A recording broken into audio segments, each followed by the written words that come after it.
আসসালামু আলাইকুম। আলহামদুলিল্লাহ ওয়াসসালাতু ওয়াসসালাম আলা রাসূলিল্লাহ ওয়া আলা আলিহি ওয়া আসহাবিহি আজমাইন। আউযু বিল্লাহি মিনাশ শাইতানির রাজীম। রব্বিশরাহ লি সাদরি ওয়া ইয়াসসির লি আমরি ওয়াহলুল উকদাতাম মিন লিসানি ইয়াফকাহু কওলি। হাদাসানা আন আইয়ুব আনসার রাদিয়াল্লাহু তাআলা আনহু قال النبي صلى الله عليه وسلم من صام رمضان ثم أتبعه ستة من شوال كان كاسم الدهر। নবী করিম সাল্লাল্লাহু আলাইহি সাল্লাম বলেছেন, এই হাদিসটি আইয়ুব আনসার রাদিয়াল্লাহু তাআলা আনহু থেকে বর্ণিত।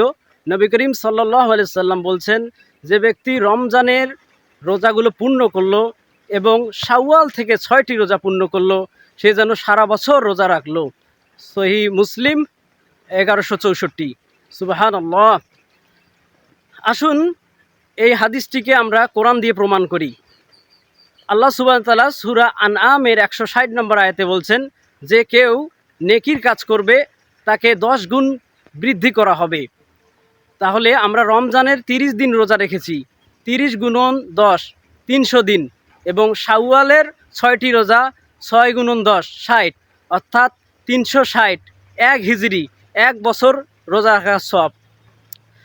যেসব মহিলারা রমজান মাসের রোজা পূর্ণ করতে পারেননি, অর্থাৎ তাদের শারীরিক সমস্যা অথবা সফরে ছিলেন, সে সমস্ত মা বোনদেরকে অবশ্যই রমজানের রোজাগুলো পূর্ণ করে নিতে হবে।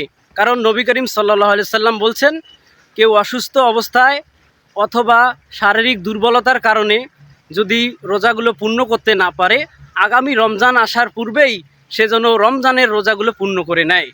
সুবহানাল্লাহ।